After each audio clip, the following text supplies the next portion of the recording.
بسم الله الرحمن الرحيم والصلاة والسلام على أشرف المرسلين. مرحبا بكم متابعينا الكرام، أحييكم بأحلى تحية بتحية الإسلام. السلام عليكم. وجئناكم بهذا الفيديو الذي بإذن الله سوف نتحدث حول حل معادلات القيمة المطلقة حسابيا انطلاقا من جدول الإشارة. قبل أن نبدأ لا تنسوا الإعجاب بالفيديو والاشتراك في القناة إذا لم تكونوا مشتركين، ولا تنسوا من صالح دعائكم، ولا تنسوا كذلك الدعاء للوالدة الكريمة بالرحمة. جزاكم الله خيرا. جبت لكم المثال هذا صعيب بزاف الأولاد، يبان برك صعيب بزاف، تشوفوا بلي ساهل وما كان والو، تعرفوا تحلوا المعادلات طبعا الخاصة بالقيمة المطلقة حسابيا انطلاقا من جدول الإشارة. ركز معايا مليح الأولاد. عندي أي معادلة من شكل أكس زائد ب. كيفاش ندرس لها الإشارة هذه؟ نحطها تساوي صفر، ومن بعد ندي البي منها، واش تولي اكس تساوي ب ناقص ب عفوا، ومن بعد نقسم من هنا على ومن هنا على تخرج لي اكس واش يساوي ناقص ب على سما أي معادلة من هذا الشكل راهي تنعدم في القيمة هذه ناقص ب على مثلا نعطيك 2 إكس زائد واحد يساوي صفر. تدي الواحد هذا منه واش تولي 2 إكس واش تساوي ناقص واحد، إذا إكس واش يساوي ناقص واحد على 2. شوف وين ينعدم. داكور سهل، تبع معايا مليح وركز دركا. عندي يا الولاد كي نجي نحط لها جدول الإشارة في الحالة العامة إكس صغير من ناقص ما لا نهاية لزائد ما لا نهاية.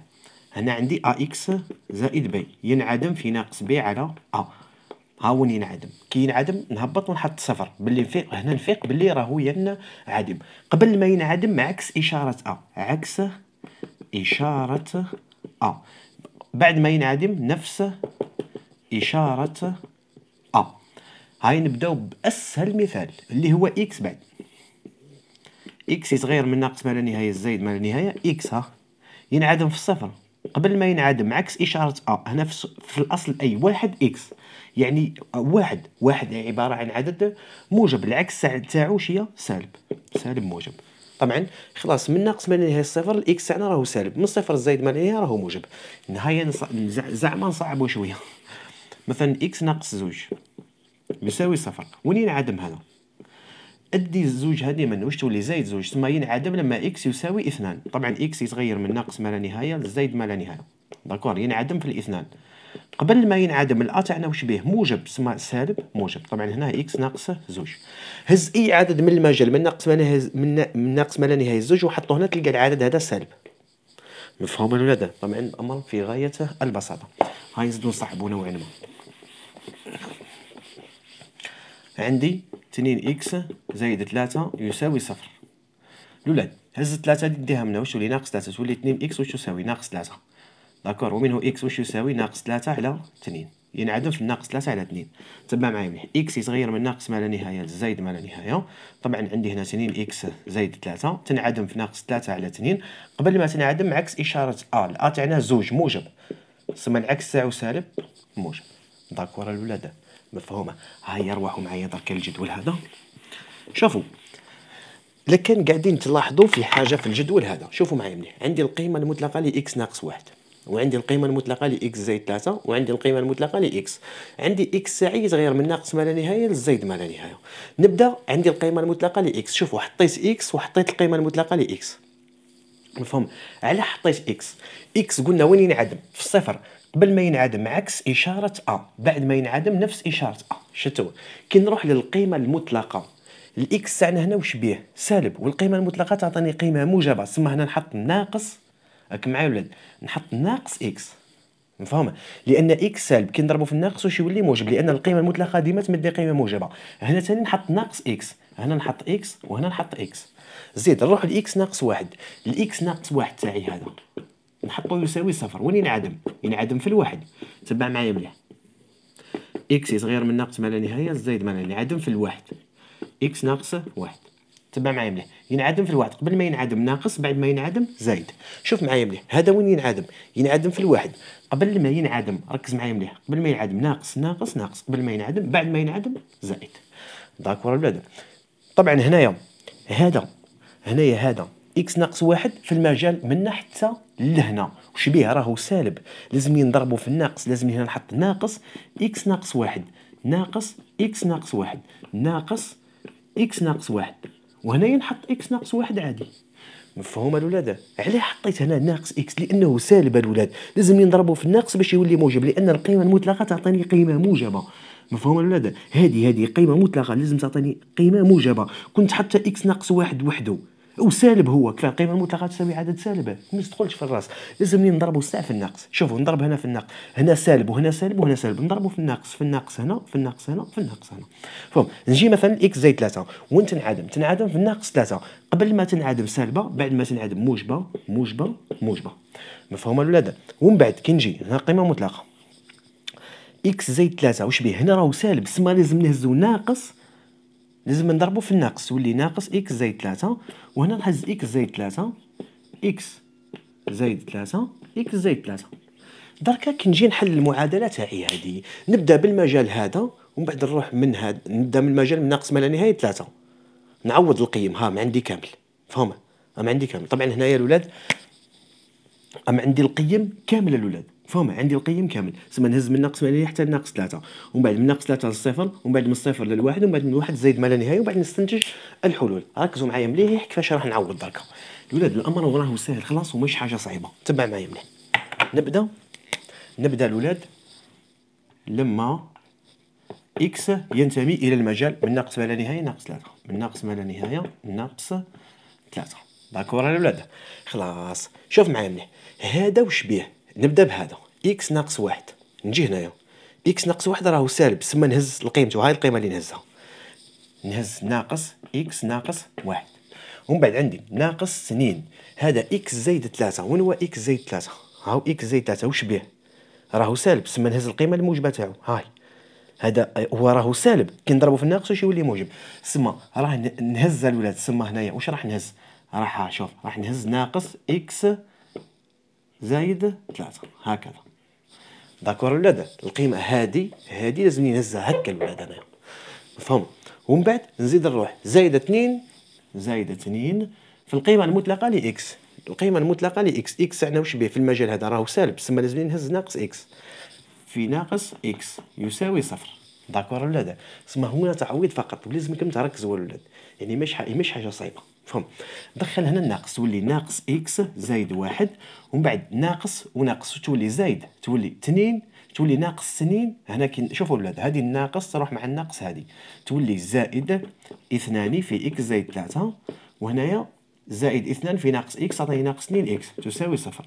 ومن بعد تولي ناقص اكس زايد 1 زايد 2 اكس زايد زايد 6 عفوا، لأن 2 في 3 6 ناقص 2 اكس يساوي صفر. ومن بعد شوف عندي ناقص اكس وزايد 2 اكس تعطيني زايد اكس، زايد اكس وناقص 2 اكس تعطيني ناقص اكس. هنا عندي زايد 1 وزايد 6 تعطيني زائد 7. هاي زائد 7 يساوي صفر. داكور ولاد؟ نهز 7 هذه نديها من واش تولي؟ ناقص 7 تولي ناقص اكس واش يساوي ناقص 7، ومنه اكس واش يساوي 7. الولاد اسكو 7 كاينه في المجال هنايا من ناقص ما لا نهايه ناقص 3 ما كانش، تسمى الحل مرفوض، هذا مرفوض. داكور الولاد؟ صاي نزيد ركز معايا مليح الولاد. طبعا الحل راهو واضح وسهل وما تقوليش هو صعيب، خلاص فهمت.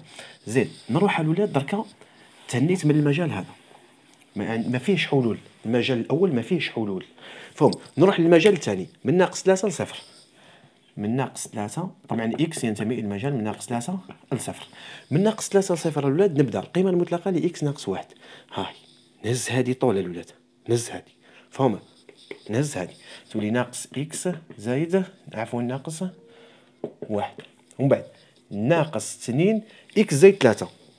اكس زايد 3 طبعا كما تلاحظون راهو موجب، نهزو كيما راه ناقص 2 في اكس زايد 3. ومن بعد عندي زايد 2 القيمه المطلقه لاكس. وين هو اكس؟ هاي القيمه المطلقه لاكس، راني في المجال هذا، ها راني في المجال من هنا لهنا. نروح لاكس واش به؟ نهز ناقص اكس الاولاد، نهز ناقص اكس لانه سالب في المجال هذا من ناقص 3 لصفر. الاكس على واش به؟ راهو سالب، كي نضربو في الناقص يولي موجب لان القيمه المطلقه دائما موجبه. ثم نهز ناقص اكس تساوي صفر. ومن بعد تولي لي ناقص اكس زايد 1 ناقص 2 في اكس تعطيني ناقص 2 اكس ناقص 2 في 3 تعطيني ناقص 6. ومن بعد ناقص 2 اكس يساوي صفر لان 2 في ناقص اكس تعطيني ناقص 2 اكس. عندي ناقص اكس وناقص 2 اكس ناقص 3 اكس وناقص 2 اكس تعطيني ناقص 5 اكس ناقص 5 اكس. وهنا الاولاد عندي شوفوا مليحه زايد 1 وناقص 6 راك معايا، زايد 1 وناقص 6 تعطيني ناقص 5 تساوي 0. نهز ناقص 5 هذه نديها هنا، واش تولي زايد 5 تولي ناقص 5 إكس تساوي 5، ومنه إكس واش يساوي 5 على ناقص 5 ويساوي ناقص 1. اسكو ناقص 1 كاين هنا؟ كاين، سما هذا الحل نقبلوه. مفهوم؟ نزيد نروح لما إكس ينتمي إلى المجال من 0 ل 1، مي تخلعك يمشي الولاد خلاص من 0 ل 1. مفهوم الولاد؟ من 0 ل 1 ها من القيم من عندك، القيمة المطلقة لإكس ناقص 1. هاي تهز هادي، تهز كيما راهي، هاي ناقص إكس ناقص 1، ديما نقول زايد ناقص 1 زيد ناقص 2. نروح لإكس القيمة المطلقة لإكس زايد 3، هاي نهزها كيما راهي، هاي موجبة، هاي نهزها كيما راهي. طبعا في إكس زايد 3، ومن بعد عندي زايد 2 كما من 0 ل 1. طبعا القيمة المطلقة لإكس، طبعا إكس راهو موجب، تهزها كيما راهي، 2 إكس تساوي 0. فهمت؟ هاي موجبة. فهم ولاد؟ نزيد تولي دخل تولي ناقص إكس زايد 1. فهم؟ ناقص إكس زايد 1 ناقص 2 إكس ناقص 6 زايد 2 إكس يساوي 0. ناقص 2 إكس وزايد 2 إكس تروح مع بعضها، تولي لي هنا تبع معايا مليح مليح، هنا تولي لي ناقص إكس، هنا زايد 1 وناقص زايد، طبعا زايد 1 وناقص 6 تعطيني ناقص 5 تساوي 0. ناقص 5 هذه تروح منها، واش تولي؟ تولي زايد 5، تولي ناقص إكس واش تساوي زائد 5، إذا إكس واش يساوي ناقص 5. اسكو في المجال هذا كاين ناقص 5؟ ما كانش، طبعا لذلك مرفوض. مفهوم ولا لا؟ نزيد نروح للمجال الأخير، تبع معايا مليح في المجال الأخير الأولاد، جدول الإشارة فقط، ومن بعد كي نقراو المعادلات والمتراجحات الأولاد يولي جدول الإشارة هذا بسيط جدا. مفهوم؟ نروح لما إكس ينتمي إلى المجال من 1 إلى زائد ما لا نهاية. القيمة المطلقة لإكس ناقص 1 هاي نهزها كيما راهي، إكس ناقص 1، إكس ناقص 1، ومن بعد ناقص 2. طبعا عندي إكس زائد 3، هاي نهزها كيما راهي في إكس زائد 3، ومن بعد إكس تولي لي طبعا زائد 2، طبعا هو موجب، مادام موجب تهزو إكس يساوي 0. ومن بعد تولي تبع معايا مليح إكس ناقص 1 ناقص 2 إكس ناقص 2 إكس ناقص 6 زائد 2 إكس يساوي 0. شوف معايا مليح أنا واش راح يصرى، تبع معايا مليح، عندي ناقص 2 إكس وزائد 2 إكس 0، ناقص 1 وناقص 3 تعطيني ناقص 7، تخرج لي إكس ناقص 7 تساوي 0، ومنه إكس واش يساوي 7. اسكو في المجال هذا 1 زائد ما لا نهاية كاينه 7؟ كاينه، طبعا كذلك مقبول. إذا أس مجموعة الحلول أس هي طبعا القيمة ناقص 1 و7، وكنت راح تعوض الناقص 1 و7 تخرج أكيد صحيحة. هاي مثلا نعوضوا بناقص 1، هنا واش تولي لي ناقص 1، تبع معايا مليحة، هنا واش تولي لي؟ تولي لي ناقص 1، تولي ناقص 1 وناقص 1 ناقص 2، القيمة المطلقة لناقص 2 هي 2، ناقص 2 هنا ناقص 1. ركز معايا مليح، كي تعوض ناقص 1 راك معايا، تعوض ناقص 1 تولي ناقص 1 زايد 3 تعطيني زايد 2، القيمة المطلقة لزايد 2 هي 2 تسمى في 2. داكور؟ ومن بعد هنا تعوض ناقص 1. فهمت؟ القيمة المطلقة لناقص 1 هي 1، تولي 2 في 1 1 زائد 2. الولاد 2 زائد 2 4، وهنايا ناقص 2 في 2 تعطيني ناقص 4 زائد 4 ناقص 4 تساوي 0. وكنت تعوض ب7 كذلك تلقى نفس النتيجة وتساوي 0. مفهوم الولاد؟ شي الحاجة اللي حبيت نوه ليها الولاد، جدول الإشارات، حط جدول كيما هذا يعطيك المعادلة، يعطيك زوج، أنا درت لكم 3 بالدم أنا يا الولاد، ما خلاف كون يعطيك زوج بنفس الطريقة الولاد، ما يخلعك ما والو، راهي سهلة خلاص، وراهي أبسط مما اللي حطها في دماغك، سما ماش حاجة صعيبة خلاص. فهمتوني يا الولاد؟ سما مش طبعا حنا لقينا الحلول، والحلول رانا متاكدين طبعا بلي صحاح، راني عوضنا. شوفوا الولاد حنايا عندي يا الولاد القيمه المطلقه اللي عندي اكس وين ينعدم في الصفر، قبل ما ينعدم سالب، بعد ما ينعدم موجب، ديما هكا الولاد. مثلا كنا عطيتك ناقص اكس، ها نعطيك ناقص اكس، طبعا كي نجي ندرس له الاشاره اكس يصغر من ناقص ما لا نهايه زائد ما لا نهايه، ناقص اكس ينعدم في الصفر الولاد يا اخي، قبل ما ينعدم عكس اشاره تاعنا واش بيه؟ سالب، العكس تاعو موجب ومنه سالب. مفهوم الولاد؟ داكور، سما سهله خلاص مش حاجه صعيبه. عطيتك انا اكس ينعدم في الصفر، قبل ما ينعدم سالب سالب، بعد ما ينعدم موجب موجب. عطيتك القيمه المطلقه، عطيتك اكس ناقص 1، اكس ناقص 1 وين ينعدم؟ ينعدم في الواحد، قبل ما ينعدم عكس اشاره تاعنا واش به؟ موجب، سما سالب سالب سالب موجب. مفهومه؟ زيد الولاد علاه جات سالب سالب سالب؟ خاطر شي الولاد عندنا قيم هنا على هذيك تسمى كون جات ما كانش قيم، مثلا راح ندرسوا اشاره اكس ناقص 1 يساوي 0، اكس يساوي ينعدم في الواحد. شوفوا الولاد كي ندرس الاشاره تاعو وحده، اكس طبعا اكس ناقص 1 ينعدم في الواحد، طبعا ناقص ما لا نهايه زائد ما لا نهايه ينعدم في الواحد، قبل ما ينعدم عكس اشاره تاعنا واش به تاعنا موجب، سما العكس تاعو سالب موجب. على هذيك في الواحد جبتهم كامل سالبين، كامل سالبين، ومن بعد الموجب، سما الاعداد الموجبه تنطلق منها في الاكس ناقص واحد. على هذيك هنايا شوفوا هنايا العدد هذا راهو سالب، لازمني يا ولد مادام راهو سالب القيمه المطلقه تاعو عدد موجب، لازم نضربو في الناقص هنا، ولازم نضربو هنا في الناقص ونضربو هنا في الناقص. علاه؟ واي؟ لان الاولاد راهو سالب، مادام سالب لازمني بحث مع اللي نضربو في الناقص. مفهوم الاولاد؟ هنا كي عاد موجب راني حطيتو كيما راه، شتو؟ لان القيمه المطلقه دائما قيمه موجبه. زيد اهبط هنا اكس زائد 3 وين ينعدم في الناقص 3. قبل ما ينعدم سالب، بعد ما ينعدم موجب. شوفوا هناك حطيتو اكس زائد 3 بصح هنا شوفوا ضفت له ناقص. علاه؟ راهو سالب، مادام راهو سالب والقيمه المطلقه دائما تعطيني قيمه موجبه، هاني ضربته في الناقص. مفهوم الولاد؟ ارجو ان تكونوا استوعبتم الولاد، ودرت لكم مثال فيه خدمه كبيره الولاد، بصح بابسط الطرق حلينا يعني ببساطه مطلقه. ارجو ان تستفيدوا منه. طبعا بربي شرح راح نجاوبكم على جميع الاسئله. هذا السؤال جاني دركا هاني حليته، وراح نجاوبكم باذن الله في الايام المقبله على جميع الاسئله للحصول على العلامه الكامله. طبعا الهدف تاعكم لازم يكون الاختبار الولاد، لان الاختبار الولاد مضروب في 3 مش كيما الفرض والتقويم. فهم الاختبار راهو مضروب في 3 سما على 60 يطيحكم بزاف. لذلك الاولاد حاولوا تخدموا مليح في الاختبار. الفروض مهما قدر ربي ما خدمتش، اي ماشي هي نهايه العالم، خدم لي في الاختبار وحنا واقفين معكم ان شاء الله للحصول على العلامه الكامله. تحياتنا والسلام عليكم ورحمه الله تعالى وبركاته.